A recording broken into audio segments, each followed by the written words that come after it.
J'ai bossé 10 ans en tant que gendarme, j'avais une vie stable en France, pas de loyer à payer, un CDI jusqu'à ma retraite. Et pourtant, j'ai quand même décidé de tout quitter pour partir de la France pour pouvoir vivre en Thaïlande. J'ai pas pris cette décision sur un coup de tête, c'était pas la crise de la quarantaine, je n'ai pas non plus subi Paris. Et c'est ça qui est bizarre, c'est que objectivement, tout allait bien. Et pourtant, j'ai quand même décidé de partir. Et en fait, il y avait une question qui me revenait souvent en tête, surtout au travail quand le temps était long, et ceux qui savent, savent. Et cette question, c'était, est-ce que je suis vraiment en train de vivre ma vie? Ou est-ce que je suis juste en train de me laisser vivre et de voir là où ça me mène? Parce que je me suis projeté à mes 60 ans, l'âge de la retraite, on va dire à peu près, et je me suis dit, est-ce que, une fois arrivé à ces 60 ans, est-ce que j'aurais fait tout ce que j'avais voulu faire dans ma vie? Est-ce que ma vie aurait été intéressante? Est-ce que je n'aurais aucun regret? Est-ce que j'aurais vraiment profité, en dehors des week-ends ou repos, ou les quelques vacances que tu as pour souffler, entre guillemets? Est-ce que j'avais vraiment envie d'attendre ma retraite pour commencer à vivre vraiment ma vie? Sachant qu'en ce moment, avec tout ce qui se passe, on n'est même pas sûr d'avoir une retraite. Et donc, à un moment, je me suis dit qu'en fait, le vrai risque, c'était pas de partir, c'était pas de quitter tout ce que j'avais. Le vrai risque, c'était de rester dans ce confort. Parce que le confort que tu as actuellement, toi, là, qui me regarde, il est rassurant, il permet d'avoir une place dans la société, il permet d'avoir une stabilité, mais tout ça, là, ça reste quand même une sorte de prison dorée, et une fois que tu es dedans, il est très difficile d'en sortir. Donc dans cette vidéo, je vais te donner les 3 raisons principales qui m'ont poussé à quitter la France. 3 raisons objectives. Toutes les personnes qui vous diront l'inverse sont des menteurs. Donc première raison, le coût de la vie en France. Aujourd'hui, en France, tout est devenu cher. Donc le logement d'abord. Personnellement, je n'étais pas concerné vu que j'étais gendarme, donc je ne payais pas mon logement. Mais quand je vois autour de moi toutes les personnes qui payent un logement, surtout dans les grandes villes et encore plus à Paris, ça fait peur. Le prix des logements fait peur. Surtout que tu as payé 1000 € pour être dans une banlieue pourrie, autour de Paris, avec des cafards, avec des voisins bruyants, mal isolés, avec du plomb, avec de l'amiante, etc., etc. C'est pour ça qu'en France, tu vois encore des gens qui ont la trentaine passée qui vivent en colocation parce qu'ils n'ont pas le choix. Parce qu'ils n'ont pas le choix. Surtout que les propriétaires, et ils ont raison en soi, ils veulent se protéger, donc ils font quoi?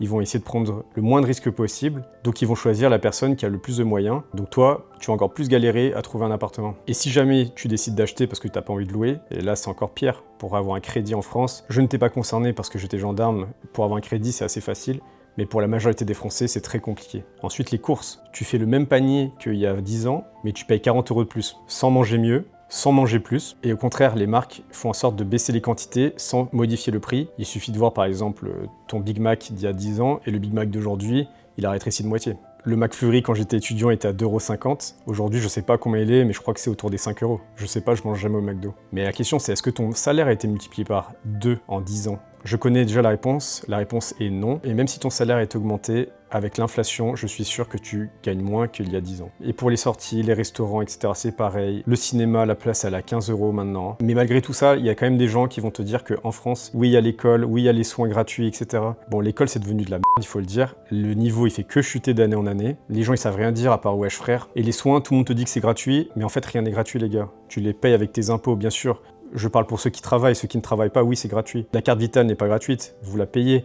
Et même si tu as la carte vitale, il te faut une mutuelle pour être remboursé entre guillemets à 100%, parce que même avec la mutuelle, tu ne seras même pas remboursé à 100%. Donc les soins ne sont pas gratuits. Tu les payes avec tes impôts et tu les payes avec ta mutuelle. Donc à la fin du mois, ça te revient à plus de 100 €. Mais tu t'en rends peut-être pas compte. Et je te parle même pas de la qualité des services. Parce que ok, tu payes peut-être moins cher qu'aux États-Unis, ok, mais tu vas devoir attendre 6 mois pour aller voir un dermato ou un allergologue comme moi. Et les 6 mois, c'est peut-être les 6 mois de trop, si tu avais quelque chose. Et même avec tout ça, je te parle même pas des impôts et des taxes diverses. Parce que là, on n'en a pas fini, quoi. Surtout si tu crées une entreprise et que tu es entrepreneur, ou si tu investis ton argent, l'État va te pomper ton argent. Mais là, il y a des gens qui vont me dire, oui, mais dans d'autres pays, c'est pire. Oui, dans d'autres pays, c'est pire. Mais sauf que nous, en France, on est censé être un pays riche. On est censé être justement mieux loti que certains autres pays. Mais la réalité, c'est que la France fait que chuter. Et là, j'avais vu un article il y a quelques jours, là, et j'ai vu que la France était passée 13e au niveau de son PIB en Europe. 13e, hein. On passe après l'Italie et la Belgique, les gars. Sinon, deuxième raison, et ça, encore une fois, personne ne pourra le nier, à chaque fois que je rentre en France ou que j'ouvre les réseaux en France, ça fait que se plaindre. C'est une ambiance générale qui est négative, et d'ailleurs, j'en fais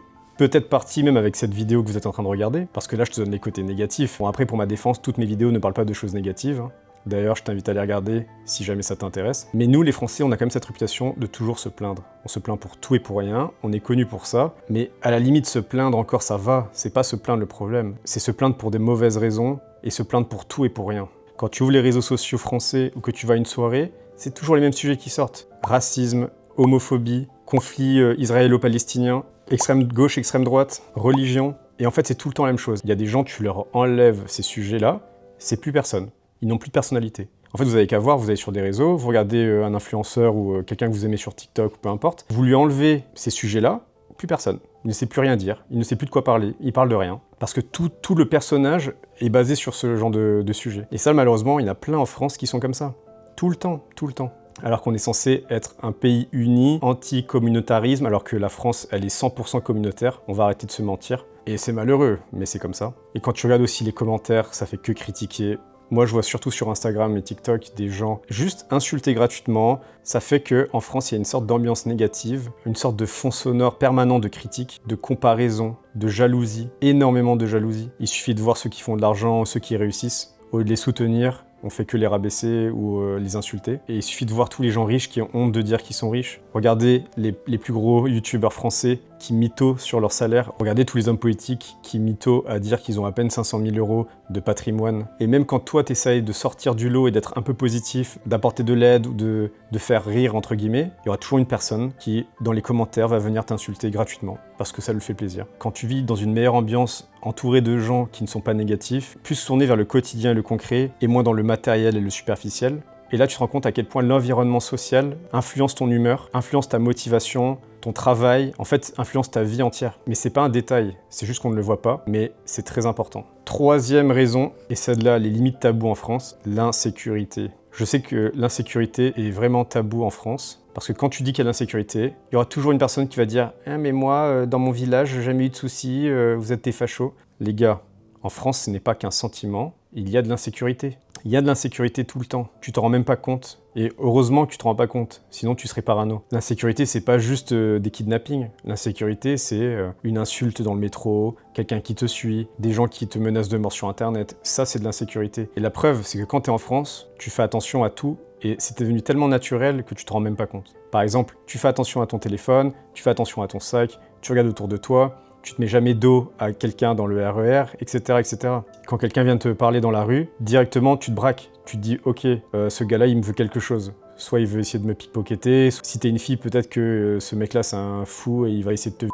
Ce genre de truc, ça, c'est pas normal, tu vois. Faire attention, ajuster ton comportement suivant dans quel quartier tu vas, suivant à quelle heure tu y vas, suivant avec qui tu y vas, suivant comment tu es habillé quand tu y vas. Tout ça, en fait, tu t'en rends pas compte, ça pèse énormément. Alors moi, personnellement, je me sens pas concerné, encore une fois. Mais juste de savoir que dans mon propre pays, en France, il y a des endroits où tu ne peux pas aller sans avoir des soucis, c'est inimaginable dans d'autres pays. Le nombre de fois où j'ai vu des pickpockets sur Paris quand j'allais au travail, les petits groupes de filles, là, qui me regardaient avec le sourire. Et une fois, il y en a même une qui est venue me voir et qui m'a demandé « Toi, police ?» Je lui avais dit peut-être, pourquoi? Elle a commencé à rigoler avec ses copines, elle est partie. Tu vois, ce genre de truc, elles savent qu'elles risquent rien. Et c'est comme tous, ceux qui ont braqué le Louvre, ils ont quoi aujourd'hui? Est-ce qu'on les a retrouvés? On sait rien. En fait, en France, tu fais ce que tu veux. Les gens, ils font ce qu'ils veulent. Demain, tu te fais suivre par un mec qui te menace de mort, la justice ne fera rien. Tout ça, c'est des réflexes que tu as naturellement, normalement. Sauf que quand tu vas dans d'autres pays, bon, il y en a qui sont pires que la France, je suis d'accord. Mais quand tu vas dans des pays, par exemple, asiatiques, en fait, c'est toi qui passes pour un fou d'avoir ces réflexes. Ici, c'est normal de laisser son sac pour réserver une table dans un restaurant, par exemple, avec son téléphone et tout. C'est normal. Là, tu vois, par exemple, je suis allé chercher ma bouffe ce midi, encore une fois. C'est dans un petit sac plastique, il n'y a même pas mon nom dessus. Il est posé sur une étagère et personne ne va le toucher. Et c'est pas parce qu'il y a des caméras. Il y a plein de caméras à Paris. Et pourtant, regardez ce qui se passe. Et ça, c'est comme le point numéro 2. C'est pesant à la longue. Tu t'en rends pas compte, c'est petit à petit, mais ça te pèse. Et quand tu vois des mecs comme ça dans la rue, complètement bourrés, bizarres, qui te suivent, qui t'insultent, pas en français bien sûr, à force, tu ne te sens pas libre. Et une fois que tu voyages ou que tu vas dans un autre pays, que tu goûtes à la liberté, tu ne peux plus revenir en arrière. Et donc c'est pour ça que d'ailleurs je vous invite tous à voyager. Bien sûr, il y a du négatif partout. Peut-être que pour toi, ça sera plus positif d'aller, je sais pas moi, en Espagne, au Japon, en Argentine, que de rester en France. Chacun a ses préférences après. Je sais que ce sujet divise pas mal. D'ailleurs, je le disais dans le point numéro 2, les gens, une fois que tu leur parles d'insécurité, ils vont dire « Ah, mais toi, tu es un facho, tu votes extrême droite. » Et ces mêmes personnes-là sont des bandeurs de Dubaï. Ils vont à Dubaï et ils disent « Ah, mais Dubaï, c'est trop bien. Je peux poser mon sac Louis Vuitton ici, personne ne va me le voler. » Et en France, ils font quoi? Ils te font la morale et ils te font culpabiliser de dire que ça existe et qu'il y a une réelle insécurité.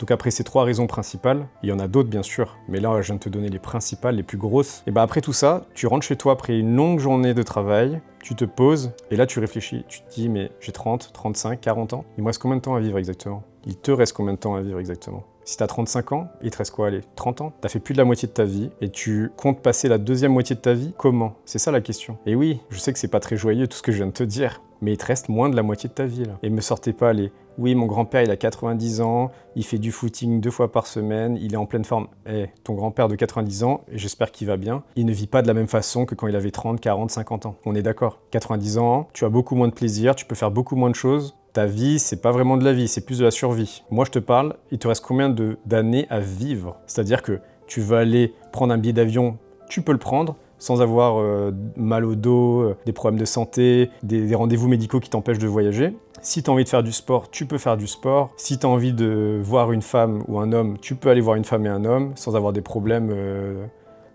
Tout ça là, jusqu'à quel âge? Moi personnellement je trouve que c'est entre 60 et 70 ans. Et encore là je suis large. Je sais pas quel âge tu as, toi qui regardes ma vidéo, mais pense-y, on n'a qu'une vie, la vie c'est pas un jeu vidéo. Comment tu veux vivre le reste de ta vie? Bon après si t'as de 20 ans ça va, t'as encore du temps. Mais la vie ça passe très vite. Là moi j'ai 35 ans, les 35 ans je les ai même pas vus passer. Alors j'imagine pas ceux qui ont 50 ans passés. Eux ils vont te le dire encore plus. La vie elle est passée tellement vite. Un claquement de doigts, hop, t'as 60 ans. Donc voilà, moi je me suis posé ces questions là et la conclusion ça a été que il fallait pas que je reste en France parce que avec tout ce que je viens de vous dire juste avant, je n'avais pas envie de gaspiller mes dernières années à vivre en France. Parce que personne ne sait quand est-ce qu'il va mourir. Peut-être que moi je mourrai dans 2 ans. Mais ce que je sais, c'est que j'ai pas envie de les passer dans un pays comme la France, en tout cas dans l'état actuel où elle est. Et c'est pour ça que j'ai décidé de partir en Thaïlande, parce que la Thaïlande, sur beaucoup d'aspects, est beaucoup mieux que la France. Alors oui, c'est pas parfait. Oui, je ne suis pas là depuis longtemps, donc je ne peux pas tout savoir. Peut-être qu'il y a des choses, sûrement d'ailleurs, que je ne connais pas, qui feront que mon avis sera peut-être différent d'ici quelques mois, quelques années. Mais en tout cas, là, à l'heure actuelle, aujourd'hui, je suis mieux en Thaïlande. Parce qu'il n'y a pas d'insécurité, parce que les gens ici, ils se préoccupent pas de savoir, il y a des blancs qui ont fait un café Viet, c'est de l'appropriation culturelle, etc. Eux, c'est quoi leur but?